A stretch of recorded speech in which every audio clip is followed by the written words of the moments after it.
Dear students अस्सलाम वालेकुम। Second year biology के लेक्चर में डियर स्टूडेंट्स आपको वेलकम करते हैं। डियर स्टूडेंट्स, इससे प्रीवियस लेक्चर में हमने मियोसिस के टॉपिक को स्टार्ट किया था। उनकी फेजेस के नाम, डेफिनेशन और कुछ बेसिक टर्मिनोलॉजीज हम डिस्कस कर चुके थे। आज के टॉपिक में हमने प्रो फेज़ 1 की सब फेजेस को स्टार्ट करना है। उसमें जो पहले नंबर पर फेज़ हमारे सामने है, इसको कहा जाएगा लेप्टोटीन। तो डियर स्टूडेंट, सबसे लेंथी फेज़, सबसे इम्पॉर्टेंट फेज़ जो मियोसिस की है वो है प्रो फेज़ 1। तो इसमें आप जानते हैं कि जब भी कोई सेल डिवाइड कर रहा होता है तो उससे पहले वो इंटरफेस से गुज़रता है।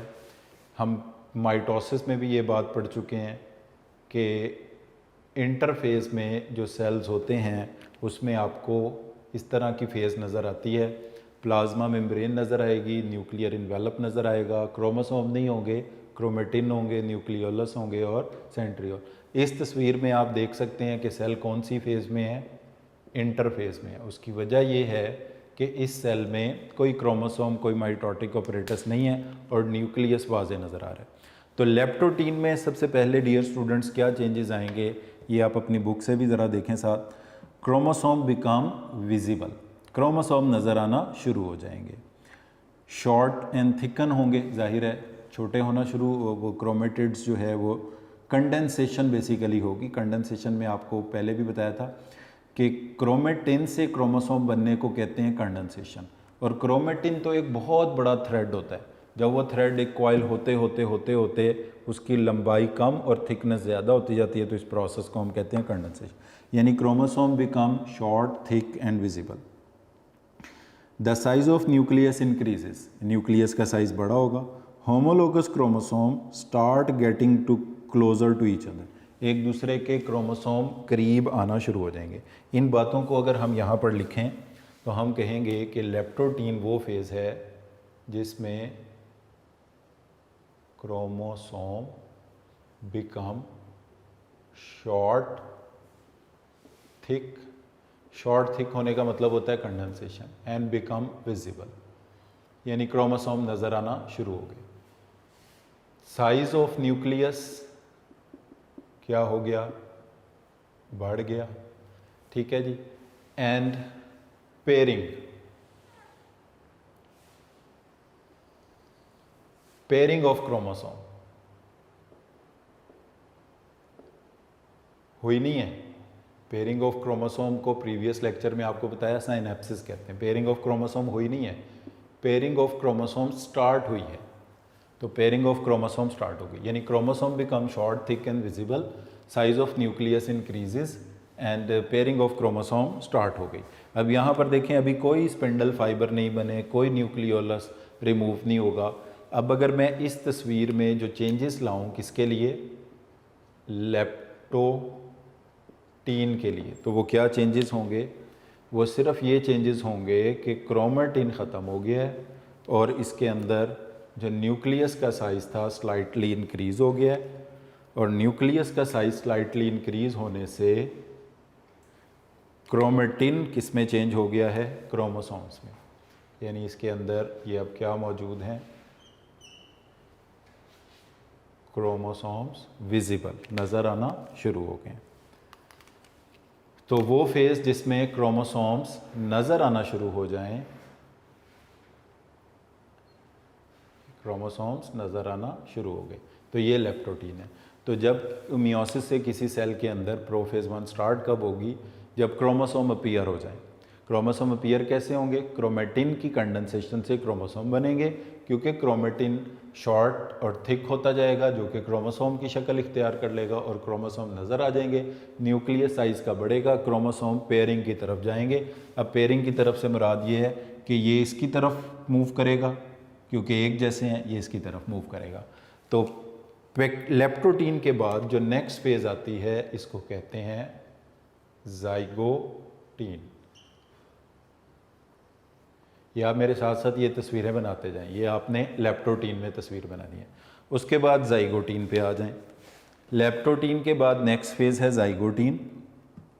First essential phenomena of meiosis takes place here, that is the pairing of homologous chromosomes called synapsis starts, या हो जाती है यहाँ पे।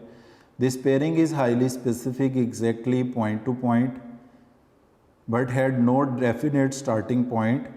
Each paired but not fused complex is called bivalent or tetrad. यानी कि ज़ाइगोटीन के अंदर जो मेन इवेंट होने जा रहा है वो ये है कि पेयरिंग ऑफ होमोलोगस क्रोमोसोम हो जाएगी। इस पेयरिंग ऑफ होमोलोगस क्रोमोसोम को हम कहेंगे साइनेप्सिस, यानी कि ऑलमोस्ट ये पेयरिंग ऑफ क्रोमोसोम का प्रोसेस का जो मेन स्टार्ट होता है ये लेप्टोटीन में, एंड होता है ये पैकेटीन में, मगर इसका जो मेजर हिस्सा है पेयरिंग का वो होता है ज़ाइगोटीन में। इसके नतीजे में बन जाता है बाइवेलेंट और टेट्राड। अब ये चीज़ें हम प्रीवियस लेक्चर में बात कर चुके हैं। Pairing of homologous chromosome during prophase 1 of meiosis 1 is called synapsis. अब बुक में बताया गया कि ये पेयरिंग जो होती है बड़ी स्पेसिफिक होती है, एंड टू एंड होती है, पॉइंट टू पॉइंट होती है। वो ऐसे है जैसे मसलन ये अगर हमारे पास 2 मार्कर हैं, इस तरह से ये हो जाएं तब भी ये पेयर्ड ही हैं, इस तरह से पड़े हों तब भी ये पेयर ही हैं, इस तरह से पड़े हों तब भी, मगर ये pairing end to end specific. मसलन यहाँ पर अगर ए जीन है तो इसके सामने भी ए होगा, B C D E F, यानी ये बिल्कुल एंड टू एंड पेयरिंग होगी। अब हम इस तस्वीर में चेंजेस करते हैं और इसको बनाते हैं ज़ाइगोटीन के लिए। तो इसमें न्यूक्लियस उसी तरह कायम रहेगा, न्यूक्लियोलस भी कायम रहेगा। देखिए न्यूक्लियर एनवेलप नहीं चेंज हो रहा प्रोफेज 1 में, इसमें ये न्यूक्लियोलस है, ये कायम रहेगा उसी तरह। ये है हमारे पास एक क्रोमोसोम जो कि डुप्लीकेटेड क्रोमोसोम है, इसके साथ एक क्रोमोसोम आके पेयर बनाएगा जो कि इसी की तरह का होगा। This is pairing of chromosome. एक पेयर ये हो गया, इसी तरह एक और पेयर क्रोमोसोम का बनेगा। इस तरह जितने भी होंगे वो पेयर बन जाएंगे। तो this is the pairing of chromosome, और ये बिल्कुल एंड टू एंड है, पॉइंट टू पॉइंट है, स्पेसिफिक है, और इसमें क्रोमोसोम पेयर्ड ही हुए हैं, फ्यूज नहीं हुए। ठीक है, तो दिस पेयरिंग ऑफ, अब ये कौन सी फेज को रिप्रेजेंट कर रहा है? ज़ाइगोटीन को। तो this pairing of chromosomes is called, अब बाकी इसमें कोई चीज़, इसमें पेयरिंग हो गई, synapsis of homologous chromosome. 2 chromosome का कॉम्प्लेक्स बना है, हर कॉम्प्लेक्स में 2 क्रोमोसोम है, इसको कहेंगे बाइवेलेंट, और 4 क्रोमेटिड हैं इसलिए इसको कहेंगे टेट्राड। इसके बाद जो सबसे लेंथी फेज होगी प्रोफेज 1 की, वैसे तो प्रोफेज 1 मियोसिस की सबसे लेंथी फेज है, मगर जो प्रोफेज 1 में सबसे लेंथी फेज है वो है पैकेटिन। पैकेटिन स्टार्ट होगी। तो डियर स्टूडेंट्स, पहले बुक से देख लें ज़रा पैकेटिन में क्या चेंजेस आते हैं, फिर हम इसको ड्रॉ करते हैं। The pairing of homologous chromosome is completed, वो मुकम्मल हो चुकी है। मोस्टली उसका जो प्रोसेस होता है वो ज़ाइगोटीन में होता है, और chromosomes become more and more thick, यानी जितने क्रोमोसोम शॉर्ट थिक विजिबल होते जा रहे हैं उसका मतलब है कंडेंसेशन उतनी ज़्यादा बढ़ती जा रही है। तो लेप्टोटीन में कंडेंसेशन शुरू हुई थी, ज़ाइगोटीन में उससे ज़्यादा होगी, पैकेटिन में उससे ज़्यादा हो जाएगी, और आखिरी फेज़ डायाकाइनेसिस में जाके ये मैक्सिमम हो जाएगी। बल्कि ये यहाँ लिखा भी होगा, आगे चल के हम पढ़ेंगे कि condensation of chromosome reaches to the maximum. तो स्टार्ट हुई थी ये कंडेंसेशन लेप्टोटीन से, और जैसे जैसे फेजेस आगे बढ़ती जा रही हैं ये बढ़ती जा रही है। तो पेयरिंग ऑफ होमोलोगस क्रोमोसोम यानी साइनेप्सिस ऑलरेडी हो चुका है पैकेटिन से पहले। Chromosome become more thick more visible, यानी और ज़्यादा कंडेंस हो जाएंगे। Each bivalent has 4 chromatid. Her bivalent में हमने बात की है पहले ही कि 2 क्रोमोसोम, और टेट्राड इसलिए कहा क्योंकि 4 क्रोमेटिड्स हैं। Each wrap around each other, non sister chromatids of homologous chromosome exchange their segment due to chiasmata formation during the process called crossing over. तो यानी 2 इवेंट्स यहाँ पर मेनली होने हैं। सबसे पहले क्या होगा, इसमें कियाज़मेटा बनेगा, कियाज़मेटा। और कियाज़मेटा किसे कहते हैं? Formation of linkages between the non sister chromatids of homologous chromosome. अब ये हमारे पास ग्रीन और ब्लू का एक होमोलोगस क्रोमोसोम का पेयर है। जो ग्रीन कलर के क्रोमेटिड्स हैं वो आपस में सिस्टर हैं, जो ब्लू वाले हैं वो आपस में सिस्टर हैं, मगर ब्लू और ग्रीन आपस में नॉन सिस्टर हैं। तो इनके बिटवीन जो लिंकेजेस बनेगी, जो साइनेप्टोनीमल कॉम्प्लेक्स बनेगा, ये जो मैं जहाँ पे ब्लू डॉट्स लगा रहा हूँ इनको कहा जाएगा कियास्मेटा। तो ये जब इसमें कियास्मेटा बन गया तो ये फेज़ जाइगोटीन नहीं रही, ये कौन सी फेज़ हो गई, ये बन गई पैकिटीन। तो फॉर्मेशन ऑफ लिंकेजेस यानी बाइवेलेंट और टेट्राड साइनेप्सिस तक है तो जाइगोटीन है। अगर इसके बाद कियास्मेटा बन गया, फॉर्मेशन ऑफ लिंकेजेस बन गए हैं, तो इसको हम कहते हैं पैकिटीन स्टार्ट हो गई। इसी कियास्मेटा को कहा जाता है साइनिप्टोनीमल कॉम्प्लेक्स, यानी साइनेप्सिस के नतीजे में जो कॉम्प्लेक्स डेवलप हुआ है इसको कहा जाता है साइनिप्टोनीमल कॉम्प्लेक्स। इसके बाद जो दूसरा मेजर इवेंट इसके अंदर होगा वो होगा एक्सचेंज ऑफ सेगमेंट्स, जिसको कहा जाता है क्रॉसिंग ओवर। डिफाइन हम प्रीवियस लेक्चर में इसको कर चुके हैं, यानी ब्लू वाले क्रोमोसोम का कुछ पार्ट ग्रीन पे, ग्रीन वाले का कुछ पार्ट ब्लू पे चला जाएगा। तो ये जहाँ पर हम डॉट्स लगा रहे हैं ये हम कम लगाते हैं ताकि तस्वीर आपको समझ आ जाए। इसको हमने कियास्मेटा का, अब हम एक और तस्वीर इसके लिए बनाते हैं ताकि उसमें क्रॉसिंग ओवर को शो कर सकें। तो इधर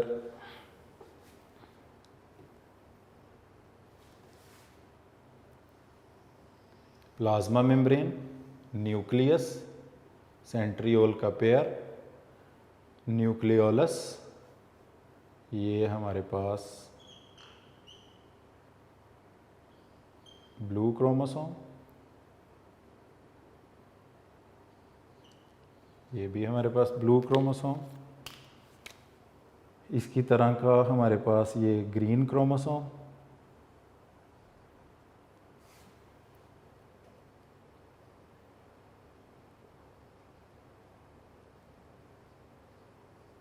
होमोलोगस क्रोमोसोम्स के पेयर।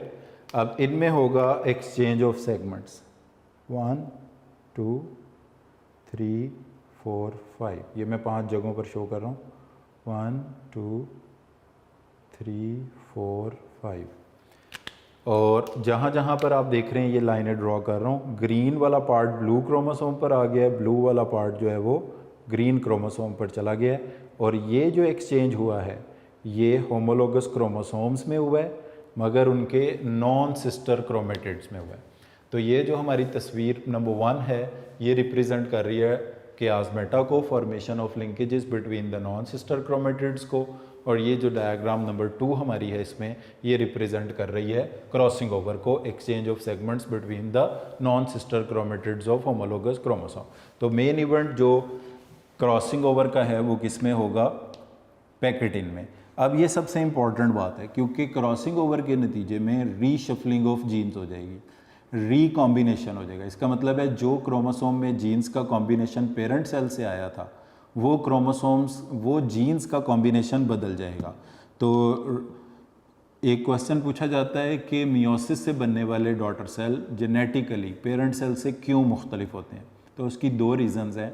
उसमें पहली रीज़न ये अभी हमने डिस्कस की है, crossing over. Why the cells produced due to crossing over are different from the genetically different from the parent cells in meiosis, they are different because of the crossing over। और crossing over की definition हो गई। In this way ये अब हम book से देख रहे हैं, reshuffling of genetic material occur which produces recombination, जिसके नतीजे में नए कॉम्बिनेशंस पैदा होंगे। और पैकिटीन जो है वो कई दिनों तक, लास्ट फॉर डेज, कई हफ्तों तक और इवन सालों तक भी ये चल सकती है। Whereas leptotene and zygotene last for few hour. ये जो पहली 2 फेजेस हैं, लेप्टोटीन ये चंद घंटों में मुकम्मल हो जाती हैं, पैकिटीन कई दिनों तक, डेज, वीक्स, मंथ्स और ईयर्स तक ये फेज़ चल सकती है। इट कैन लास्ट फॉर, हम लिख लेते हैं ये, it will last for days, months, weeks और इवन ईयर्स, यानी सबसे लेंथी फेज़ जो होगी वो पैकिटीन होगी। तो डियर स्टूडेंट, अब इस तरह के ही एमसीक्यू पूछे जाते हैं। जैसे मसलन अगर आपसे पूछा जाए कि इसमें से किस फेज़ के अंदर बाइवेलेंट या टेट्राड बनता है, तो आप कहेंगे जाइगोटीन में बनता है। साइनेप्सिस किस में होती है, जाइगोटीन में होती है। कियास्मेटा किस में बनता है, पैकिटीन में बनता है। क्रॉसिंग ओवर किस में होती है, पैकिटीन में होती है। सबसे लंबी फेज़ कौन सी है इनमें से, पैकिटीन है। Reshuffling of genetic material, genetic recombination किस में इस्टेब्लिश होते हैं, जिसमें क्रॉसिंग ओवर होती है, और उस फेज़ का नाम पैकेटिन है। तो dear student, leptotene, zygotene, pachytene के बाद जो नेक्स्ट फेज़ आती है इसका नाम है डिप्लोटीन। डिप्लोटीन, डिप्लोटीन के बाद जो आखिरी फेज़ आएगी उसका नाम है डायाकाइनेसिस। अच्छा, अब इसके बाद डियर स्टूडेंट डिप्लोटीन में जो चेंजेस आते हैं वो हम अपनी बुक से ज़रा देख लें। Paired chromosome repel each other, paired हैं मगर एक दूसरे से दूर जाना शुरू हो जाएंगे। Begin to separate, separation however is not complete because homologous chromosome remain united at their pairing point of interchange. ये किस क्याज़मेटा को ही कहा जाता है dear students, point of interchange. Chiasmata को इसलिए क्योंकि जहाँ क्याज़मेटा बनता है वहीं पर क्रॉसिंग ओवर होती है, तो क्याज़मेटा का ये नाम है पॉइंट ऑफ इंटरचेंज। यानी अगर आपसे ये कहा जाए कि पॉइंट ऑफ इंटरचेंज किसे कहते हैं तो वो क्याज़मेटा को ही कहते हैं। तो क्याज़मेटा के अलावा वो बाकी पॉइंट से लैदा हो जाएंगे, पॉइंट ऑफ इंटरचेंजेस के अलावा बाकी पॉइंट से वो लैदा हो जाएंगे। Each bivalent has at least one such point जहाँ पर वो जुड़े रहेंगे, अदरवाइज सेपरेटेड हो जाएंगे। तो अब इस चीज़ को अगर हम एक डायग्रामेटिक रिप्रेजेंटेशन में दिखाएं तो वो कैसे होगा, पहले हम इसको लिख लेते हैं कि डिप्लोटीन में क्या होगा, होमोलोगस पेयर क्रोमोसोम के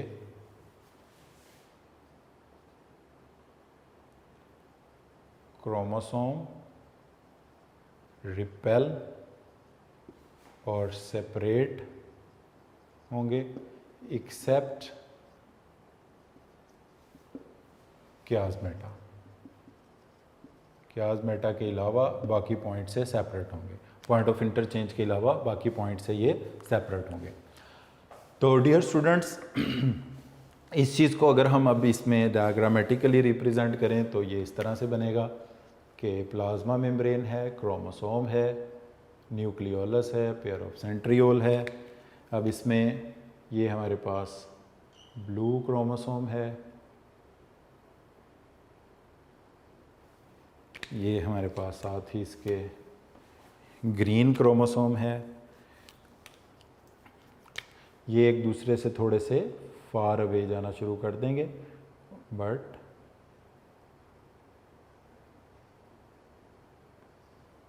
दे remain united at point of interchange. वो हमने 5 लाइनें हमने जो कही थी,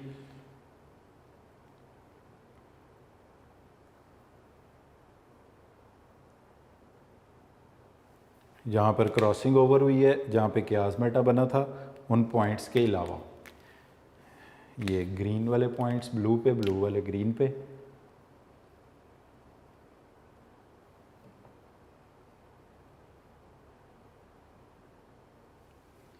इन पॉइंट्स पे ये जुड़े रहेंगे, बाकी ये एक दूसरे से थोड़े से दूर जाना शुरू हो गए। कम से कम किसी एक पॉइंट पर या उन पॉइंट पर जहाँ पर क्याज़मेटा था क्रॉस ओवर हुआ है, एक पॉइंट ऑफ एक्सचेंज था, इंटरचेंज था, वहाँ पर ये जुड़े रहेंगे। तो इस फेज़ को हम कहेंगे डिप्लोटीन। डिप्लोटीन। तो डियर स्टूडेंट, डिप्लोटीन के बाद आएगी डायाकाइनेसिस, जिसमें condensation of chromosome reaches to the maximum. At the same time separation of homologous chromosome started, जो कि डिप्लोटीन में हुई थी, is completed but still remain united at one point. At the end nucleolide disappear. तो इसमें सिर्फ अगर आप इतना सा चेंज कर दें इस तस्वीर में डिप्लोटीन वाली में कि ये न्यूक्लियोलाइड डिसअपीयर कर दें, तो ये क्या बन जाएगी, डायाकाइनेसिस। और क्रोमोसोम थोड़े से इसमें ज़रा थिक कर दें क्योंकि कंडेंसेशन जो है इसमें वो अपने मैक्सिमम पॉइंट तक पहुंच जाएगी। तो क्रोमोसोम बिकम मैक्सिमम कंडेंस हो जाएंगे और न्यूक्लियोलाई स्पेसिफिकली इसके अंदर डिसअपीयर हो जाएंगे। तो ये बन जाएगी डायाकाइनेसिस इस तरह से। तो डायाकाइनेसिस में हम लिखेंगे condensation is maximum,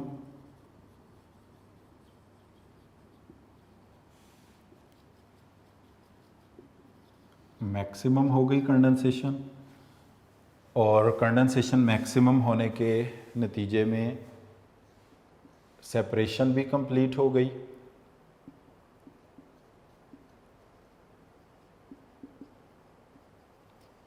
separation start कहाँ पर हुई थी?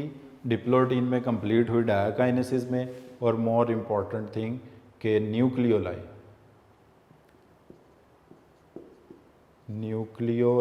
वो क्या हो गए? डिसअपियर हो गए।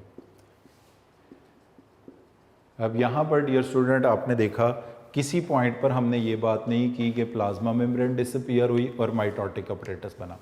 अब आप ये फ़र्क याद रख लें कि माइटोसिस की प्रोफेज में ना तो साइनेप्सिस होती है, ना बाइवेलेंट बनता है, ना टेट्राड बनता है, ना कोई कियास्मेटा बनता है, ना क्रॉसिंग ओवर होती है, ना न्यू कॉम्बिनेशंस डेवलप होते हैं, ना रीशफलिंग ऑफ जीन्स होती है। और दूसरा ये कि माइटोसिस की प्रोफेज के अंदर माइटोटिक अपरेटस बनता है, न्यूक्लियर इन्वेलप डिसअपियर होता है। यहाँ पर सिर्फ न्यूक्लियोलाई डिसअपियर हुए हैं, वो भी डायाकाइनेसिस में जाके न्यूक्लियर इन्वेलप उसी तरह मेंटेन्ड है, ना कोई माइटोटिक अपरेटस बना है। ये चेंजेस आएंगे मगर नेक्स्ट मेटाफेज 1 के अंदर।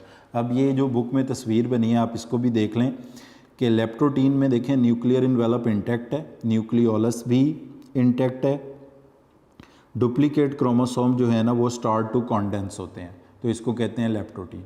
बुक में जो तस्वीर बनी है इसमें जाइगोटीन में अगर देखें तो आप बाइवेलेंट बन गया, 2 क्रोमोसोम का कॉम्प्लेक्स बन गया, और इनके दरमियान ये जो कॉम्प्लेक्स है जिसको साइनेप्टोनीमल कॉम्प्लेक्स बोलते हैं, जो साइनेप्स को यानी साइनेप्सिस जो है वो बिगन हो गई, स्टार्ट हो गई, और बाइवेलेंट टेट्राड बन गया। पैकेटिन के अंदर क्या होता है कि साइनेप्सिस कंप्लीट होती है, क्रॉसओवर होती है। क्रॉसओवर का मतलब है एक्सचेंज ऑफ सेगमेंट्स होता है। उसके बाद डिप्लोटीन के अंदर क्या होता है कि जो साइनेप्टोनीमल कॉम्प्लेक्स है वो डिसअपियर हो जाता है, कियास्मेटा विजिबल, यानी चंद पॉइंट्स के अलावा बाकी पॉइंट्स पर जो पेयरिंग थी वो सेपरेट हो जाती है।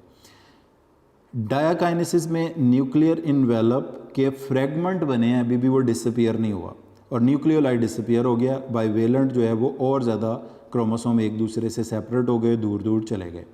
तो डिप्लोटीन डायाकाइनेसिस में आप देखें क्रोमोसोम्स ने रिपेल करना शुरू किया। डिप्लोटीन में रिपल्शन हुई मगर डायाकाइनेसिस में उससे ज़्यादा रिपल्शन हुई। तो ये इसको आप डायाग्रामेटिकली जैसे बुक में बना ऐसे भी बना सकते हैं, जिस तरह मैंने बताया आप वैसे भी इसको ड्रॉ कर सकते हैं।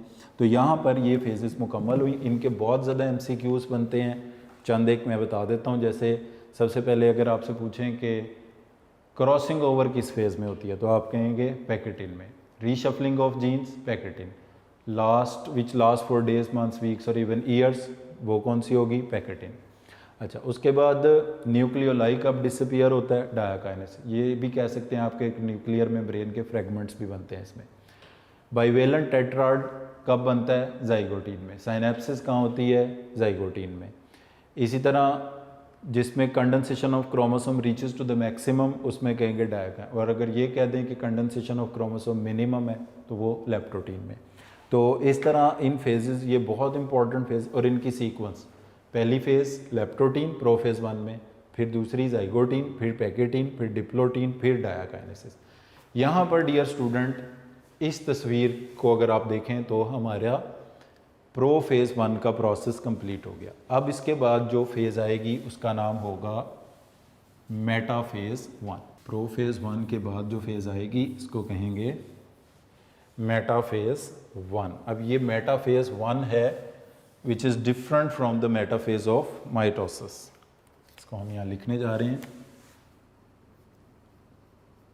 मेटाफेज 1। डियर स्टूडेंट्स, मेटाफेज 1 में या मेटाफेज ऑफ मियोसिस में क्या होता है कि इस तरह से ये अगर हमारे पास एक सेल है, ये ग्रेजुअली एनिमल सेल ही हम ले रहे हैं, ये थोड़ा सा इलोंगेट हो गया।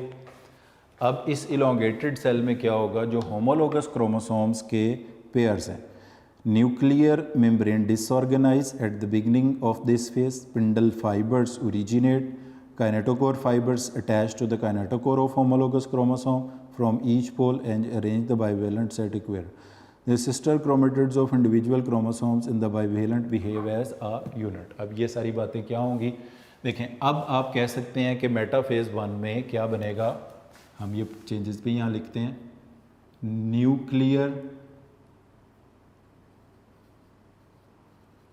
Envelope disappear. अच्छा, न्यूक्लियर इनवेलप डिसअपीयर हो गया, और जो सेंट्रियोल्स के पेयर थे वो अपोजिट पोल्स पर पहुंच के बाइवेलेंट बन गए, एस्टर्स बन गए, और इनसे बाकी। तो इस सारी चीज़ों को हम कहते हैं माइटोटिक अपरेटस, ऑर्गेनाइज हो गया। फिर इक्वेटर पर क्रोमोसोम नहीं, होमोलोगस के pair of homologous chromosomes appear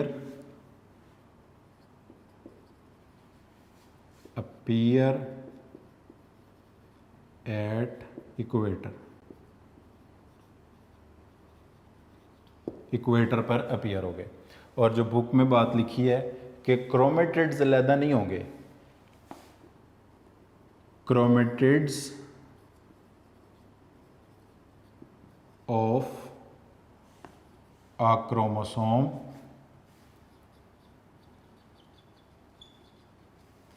will work as a unit। यानी इसका मतलब ये है कि जो क्रोमेटिड्स हैं, सिस्टर क्रोमेटिड्स जो हैं एक क्रोमोसोम के, दे विल नॉट सेपरेट, वो इकट्ठे ही रहेंगे।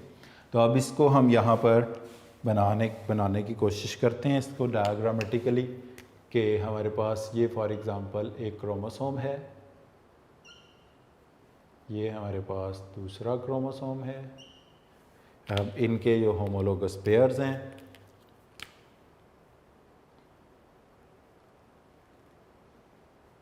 इसका भी होमोलोगस पेयर है।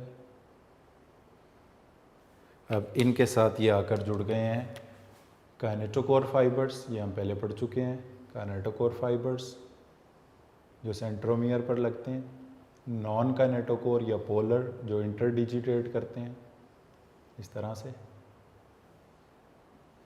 इसको कहेंगे मेटाफेज 1। और इसमें जहाँ पर ये क्रॉसिंग ओवर हो चुकी है वो पॉइंट उसी तरह बदस्तूर इसमें मौजूद रहेंगे। तो मेटाफेज 1 में डियर स्टूडेंट्स क्या चेंजेस आते हैं, वो ये चेंजेस आते हैं कि न्यूक्लियर इन्वेलप डिसअपीयर हो जाता है, माइटोटिक ऑपरेटस ऑर्गेनाइज हो जाता है, होमोलोगस क्रोमोसोम्स इक्वेटर पर आकर ऑर्गेनाइज हो जाते हैं, और क्रोमेटिड जो एक क्रोमोसोम में मौजूद हैं they behave like a single unit. अब डियर स्टूडेंट, अगर आप इस मेटाफेज 1 को कंपेयर करें माइटोसिस की मेटाफेज से, वहाँ पर इक्वेटर पर क्रोमोसोम के पेयर की बजाय सिंगल क्रोमोसोम्स जो था वो अरेंज हुआ था। यहाँ पर एक सेंट्रोमियर पर एक काइनेटोकोर फाइबर लगा, वहाँ पर एक सेंट्रोमियर पर 2 काइनेटोकोर फाइबर लगे थे। तो मेटाफेज 1 है मियोसिस की या माइटोसिस की, तो इसमें फ़र्क कैसे करेंगे? अगर आपको इक्वेटर पर क्रोमोसोम्स नज़र आएंगे तो ये माइटोसिस है, पेयर नज़र आएंगे तो ये मियोसिस है। दूसरा डिफरेंस के एक सेंट्रोमियर पर एक काइनेटोकोर फाइबर लगा है तो ये मियोसिस है, एक सेंट्रोमियर पर अपोजिट पोल से आने वाले 2 काइनेटोकोर फाइबर लगे हैं तो ये माइटोसिस है। इसके बाद डियर स्टूडेंट, मेटाफेज 1 के बाद हमारे पास जो फेज़ आती है इम्पॉर्टेंट फेज़, इसको हम नाम देंगे मेटाफेज 1 के बाद एनाफेज 1। एनाफेज 1 में डियर स्टूडेंट्स क्या होगा, मियोसिस की तरह उसी तरह नॉन काइनेटोकोर जो हैं वो एलोंगेट करेंगे, काइनेटोकोर जो हैं वो कॉन्ट्रैक्ट करेंगे। अब यहाँ पे सिस्टर क्रोमेटिड अलहदा होकर सिस्टर क्रोमोसोम नहीं बनेंगे, बल्कि यहाँ पर क्या होगा, होमोलोगस क्रोमोसोम्स के पेयर सेपरेट होंगे। इस बात को बुक से भी ज़रा देख लें, kinetochore fibre contract and the spindle fiber और पोलर फाइबर जिनको नॉन काइनेटोकोर कहते हैं वो इलोंगेट होंगे, which pull the individual chromosome, यानी क्रोमेटिड्स नहीं, इंडिविजुअल पूरा chromosome having 2 chromatids towards the respective side या pole it may be noted that in contrast to the anaphase of mitosis, वहाँ पे सिस्टर क्रोमेटिड सेपरेट, यहाँ पर separate नहीं होंगे। This actually is the reduction phase, और इसी को रिडक्शन फेज कहते हैं। Each pole will receive half set of the chromosome. तो इस डायग्राम को अगर हम थोड़ा सा चेंज कर दें तो इसमें ये होगा कि जो क्रोमोसोम्स हैं वो अलहदा हो जाएंगे। ये क्रोमोसोम पूरे का पूरा, the whole chromosome having two sister chromatid. This is the whole chromosome having two sister chromatid. Here also two sister chromatids are not separated, पूरे का पूरा क्रोमोसोम। और ये वाले जो फाइबर्स हैं इनकी इंटरडिजिटेशन में इजाफा हो गया, क्योंकि ये नॉन काइनेटोकोर या पोलर थे, ये इलोंगेट हुए। इसी तरह यहाँ पर भी इनकी इंटरडिजिटेशन बढ़ गई, यहाँ पर इसको कहेंगे एनाफेज। तो एनाफेज को क्या कहा जाता है? एनाफेज को कहा जाता है रिडक्शन फेज। तो एनाफेज को क्यों में क्या चेंजेस आए हैं? Number 1, non kinetochore fibres elongate हुए, पोलर फाइबर्स भी जिन्हें कहते हैं। काइनेटोकोर फाइबर कॉन्ट्रैक्ट हुए। होमोलोगस क्रोमोसोम्स के पेयर्स सेपरेट हुए। Each chromosome having two sister chromatid, यानी क्रोमेटिड्स सेपरेट नहीं हुए, क्रोमोसोम्स सेपरेट हुए। Half chromosome towards one pole, half chromosomes towards the other pole.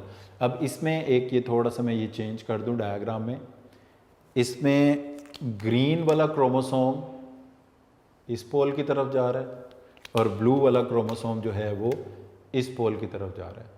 अब ये जो होमोलोगस क्रोमोसोम के एक पेयर का दूसरे पेयर से सेपरेट होना है, यानी ये वाला जो क्रोमोसोम का पेयर था, इसमें इसको अगर आप राइट साइड कह देते हो, इसको लेफ्ट साइड कह देते हो, तो राइट साइड पे एक ब्लू जा रहा है, एक ग्रीन जा रहा है। इधर भी राइट साइड पे पहले वाले का ग्रीन और दूसरे वाले, ये जो क्रोमोसोम के एक पेयर का दूसरे पेयर से सेपरेट होना है, ये एक दूसरे से इंडिपेंडेंट है। इसको आप पेयर 1 कह दो, इसको pair, they are independent of each other. इसको भी हम एक नाम देते हैं रैंडम असॉर्टमेंट ऑफ क्रोमोसोम्स।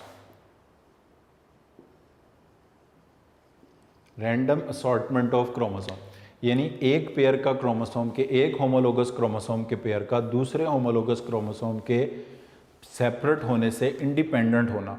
तो random assortment of homologous chromosome takes place during anaphase 1।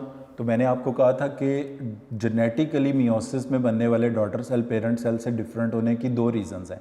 एक तो हमने पढ़ी क्रॉसिंग ओवर, दूसरी रीज़न ये है random assortment of chromosomes into gamete. So there are 2 phenomena which make the daughter cell different from parent cell produced during meiosis. One is the crossing over and second is the random assortment of chromosome. इसका मतलब ये होता है कि each pair of chromosome separate independently from the all other pair of homologous chromosome, और ये separation का process कब होता है? एनाफेज 1 में, जिसको रिडक्शन फेज कहते हैं। बाकी इसके बाद डियर स्टूडेंट जो टीलोफेज 1 है वो आपको पता है उसमें सारे चेंजेस उलट जाते हैं। टीलोफेज 1, तो टीलोफेज 1 में क्या होगा? इस तरह से अब ये 2 न्यूक्लियाइड अपीयर होंगे, जिसमें दोनों तरफ से आने वाला एक होमोलोगस क्रोमोसोम का पेयर मौजूद होगा।